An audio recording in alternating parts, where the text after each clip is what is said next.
ಪ್ರಿಯಾ, ನಿನಗೇನಾದ್ರೂ ಗೊತ್ತಾ ಸಿಹಿ school change ಮಾಡ್ತಿರೋ ವಿಷಯ? ಸ್ಕೂಲ್ ಚೇಂಜಾ? ಇಲ್ವಲ್ಲ. ರಾಮ್ ಅದನ್ನೇ ಹೇಳ್ತಿದ್ದ, ಸಿಹಿ ಸ್ಕೂಲ್ ಏನೋ ಸರಿ ಹೋಗ್ತಿಲ್ಲ, ಅದಕ್ಕೋಸ್ಕರ ಚೇಂಜ್ ಮಾಡ್ತಿದ್ದೀವಿ ಅಂತ. ಮನೇಲಿ ಏನು ನಡೀತಿದೆ ಅಂತಾನೆ ಅರ್ಥ ಆಗ್ತಿಲ್ಲ. ಐ ಹೋಪ್ ಈ ವಿಷಯದಲ್ಲಿ ಭಾರ್ಗವಿ ಚಿಕ್ಕಿದೇನು ಕೈವಾಡ ಇಲ್ಲ ಅಂತ. ಅಶೋಕ್, ನೀವು ಭಾರ್ಗವಿ ಚಿಕ್ಕಿ ಬಗ್ಗೆ ತುಂಬಾನೇ ತಪ್ಪಾಗಿ ಅರ್ಥ ಮಾಡ್ಕೊಂಡಿದ್ದೀರಾ. Actually she is very sweet ಗೊತ್ತಾ. ಸೀತಂಗೆ ಎಷ್ಟು ಮುದ್ದು ಮಾಡ್ತಾರೆ. ಅವ್ರು ನೋಡಿದಾಗೆಲ್ಲ ನನಗೂ ಅನ್ಸುತ್ತೆ ಈ ಥರ ಅತ್ತೆ ನನಗೂ ಇರಬಾರ್ದಿತ್ತ ಅಂತ. ನಮ್ಮ ಅಮ್ಮನೂ ನನ್ನ ಆ ಥರ ನೋಡ್ಕೊಳ್ಳಲ್ಲ, ಅಷ್ಟು ಚೆನ್ನಾಗಿ ನೋಡ್ಕೋತಾರೆ. ಹೌದಾ? ಈ ವಿಷಯನ ಸೀತಾನೇ ನಿಂಗೆ ಹೇಳಿದ್ರ? ಅವಳು ಯಾಕೆ ಹೇಳಬೇಕು? ನಾನೇ ಕಣ್ಣಾರೆ ನೋಡಿದ್ದೀನಲ್ಲ. ಮದುವೆ ಫಿಕ್ಸ್ ಆದಾಗಿಂದ ಮುಗಿಯೋವರೆಗೂ ನಾನೇ ಎಲ್ಲ ನೋಡಿದ್ದೀನಿ. ತುಂಬಾ ಚೆನ್ನಾಗಿ ನೋಡ್ಕೋತಾರೆ ಅವಳನ್ನ. ಹಾಗಾದ್ರೆ ಭಾರ್ಗವಿ ಚಿಕ್ಕಿ ಸೀತಾ ಅವ್ರ ಜೊತೆ ಯಾವತ್ತೂ ಒಂಥರ ಮಾತಾಡಿಲ್ವಾ?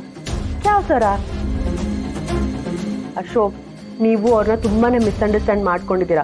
In reality she is not like that. ಬೇಕಾದ್ರೆ ಸೀತನೇ ಕೇಳಿ, ಅವಳೇ ಕೊಡ್ತಾಳೆ ಸರ್ಟಿಫಿಕೇಟು ಅತ್ತೆ ಮನೆ ವಾಸ ಹೇಗಿದೆ ಅಂತ.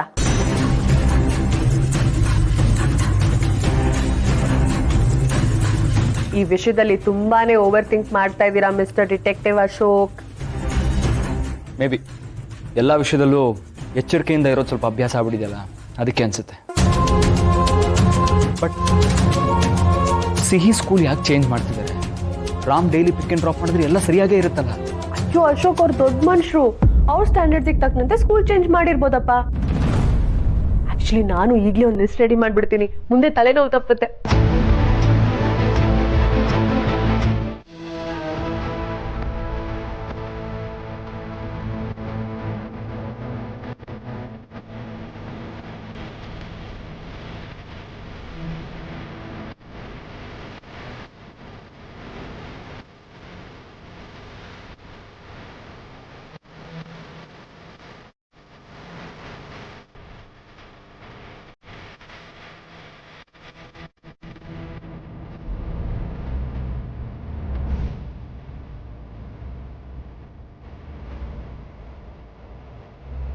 ನೀವು ಮಾಡಿದ ಸರಿನಾ? ಮಾತಾಡಿ, ನಂಗೆ ಉತ್ತರ ಬೇಕು. ಉತ್ತರ ತಿಳ್ಕೊಳ್ಳೋ ಹಕ್ಕಿದೆ ನನಗೆ. ಯಾಕಂದ್ರೆ ಒಂದಷ್ಟು ದಿನ ನಾವಿಬ್ರು ಓಡಾಡಿದೀವಿ, ಪ್ರೀತಿನ ಹಂಚ್ಕೊಂಡಿದೀವಿ, ಪರಸ್ಪರ ಪ್ರೀತಿಸಿದೀವಿ. ನೀವು ಹೇಳಿರೋ ಎಲ್ಲ ಮಾತುಗಳು ಸುಳ್ಳಾಗಿರ್ಬೋದು, ಆದ್ರೆ ನನಗೆ ನಿಮ್ಮ ಮೇಲಿರೋ ಪ್ರೀತಿ ಸುಳ್ಳಾಗಿರ್ಲಿಲ್ಲ ಅಲ್ವಾ? ಮಾತಾಡಿರ ರುದ್ರ ಪ್ರತಾಪ್ ಅವರೇ. ಮೇಡಮ್, ಮೇಲ್ಗಡೆ ವಾರ್ಡಲ್ಲಿರೋ ಅಸ್ತಮಾ ಪೇಷಂಟ್ ಫೈಲ್ನ ಸಹನಾ ಡಾಕ್ಟರ್ ಕೇಳ್ತಾ ಇದ್ದಾರೆ. ತಗೊಂಡು ಹೋಗಿ.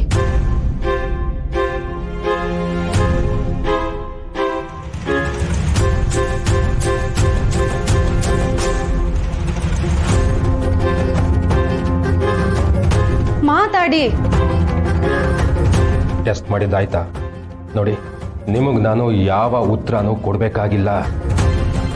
ಈಗ ನಾನು ಜೀವಂತವಾಗಿದ್ದೀನಿ, ಸಾಯೋವರೆಗೂ ಹೇಗೋ ಬದುಕ್ತೀನಿ. ದಯವಿಟ್ಟು ನನ್ನ ಜೊತೆಗೆ ಮಾತಾಡಬೇಡಿ. ನಿಮ್ಮ ಅಣ್ಣಂದ್ರ ಜೊತೆಗೆ ಹಾಯಾಗಿರಿ, ಹೋಗಿ.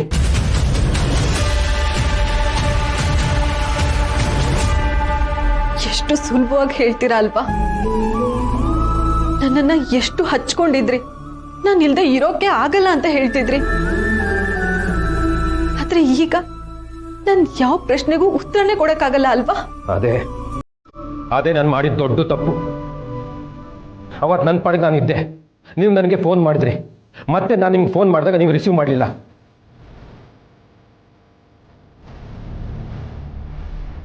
ಈಗ ಇಲ್ಲಿ ಬಂದು ತಗ್ಲಾಕೊಂಡಿದ್ದೀರಾ.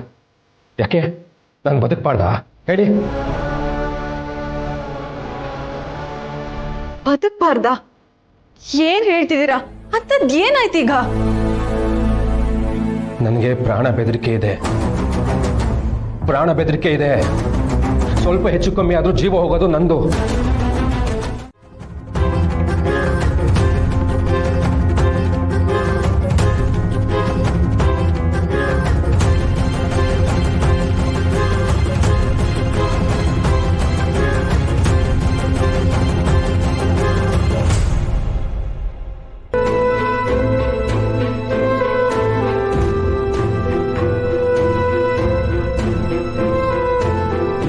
ಏನೋ ಮಗ, ನಿನ್ನನ್ನು ನೋಡೋಕ್ಕಾಗ್ತಿಲ್ಲ ನನ್ನ ಕೈಲಿ. ನನ್ನೇನು ಕೇಳಬೇಡ ಮಗ. ಏನು ಕೇಳಬೇಡ ಅಂದ್ರೆ? ಮಾತಾಡೋಕ್ಕೇನು ಮನಸ್ಸೇ ಇಲ್ಲ ಕಣೋ. ಅಲ್ಲ ಕಣೋ, ಆಗಲೇ ಫೋನಲ್ಲೂ ಏನೂ ಮಾತಾಡಲಿಲ್ಲ. ಅದು ಸರಿ, ಸೀತಾ ಅವ್ರು ಯಾಕೆ ನಿನ್ನ ಜೊತೆ ಆಫೀಸಿಗೆ ಬರ್ತಾ ಇಲ್ಲ? ಅವ್ರ ಆಫೀಸಿಗೆ ಬಂದು ಕೆಲಸ ಮಾಡಬೇಕು ಅಂತ ಏನಿಲ್ಲ, ಅಟ್ಲೀಸ್ಟು ನಿನಗೋಸ್ಕರ ಅವ್ರು ಇದ್ದಾರೆ ಅನ್ನೋ ಒಂದು ಭರವಸೆ ನನಗಿರುತ್ತೆ. ಯಾಕೆ ಅವ್ರನ್ನ ಕರ್ಕೊಂಬಂದಿಲ್ಲ ನೀನು? ನನ್ನ ತಲೆ ಒಳಗೆ ಏನೂ ಹೋಗ್ತಾನೆ ಇಲ್ಲ ಕಣೋ. ಸರಿ, ಹೋಗ್ಲಿ ಬಿಡು.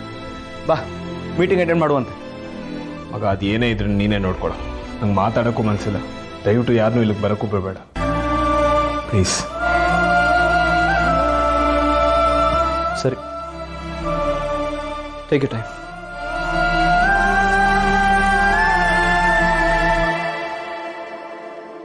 ಈ ಮಗುಗೆ ಒಂದಲ್ಲ ಎರಡಲ್ಲ ಸಾವಿರಾರು ಕಂಟಕಗಳಿವೆ.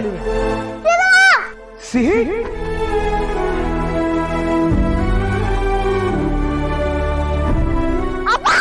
ಸಿಹಿ ಬೈಲಿ. ಸ್ಕೂಲ್ ಬಿಟ್ಮೇಲೆ ನಾನು ಕಾರಲ್ಲಿ ಕುತ್ಕೊಂಡ, ಯಾರು ಹಿಂದೆಯಿಂದ ಬಂದ್ಬಿಟ್ಟು ನನ್ನ ಮುಖ ಮುಚ್ಚಿದ್ರು. ಅಪ್ಪ, ನನಗೆ ಉಸಿರು ಗಡ್ದಂಗಾಯ್ತು. ನಾವು ಮಗು ಸೇಫ್ಟಿ ನೋಡಬೇಕು ಅಂತಂದ್ರೆ ನಮ್ಮ ಹತ್ರ ಇರೋ ನೆಕ್ಸ್ಟ್ ಆಪ್ಷನ್ನು ಬೋರ್ಡಿಂಗ್ ಸ್ಕೂಲೇ. ನಾನಿನ್ನ ಯಾವ ಬೋರ್ಡಿಂಗ್ ಸ್ಕೂಲ್ಗೂ ಕಳ್ಸಲ್ಲ. ನಾನು ಬೋರ್ಡಿಂಗ್ ಸ್ಕೂಲ್ಗೆ ಹೋಗ್ತೀನಿ. ನನ್ನ ಕೈ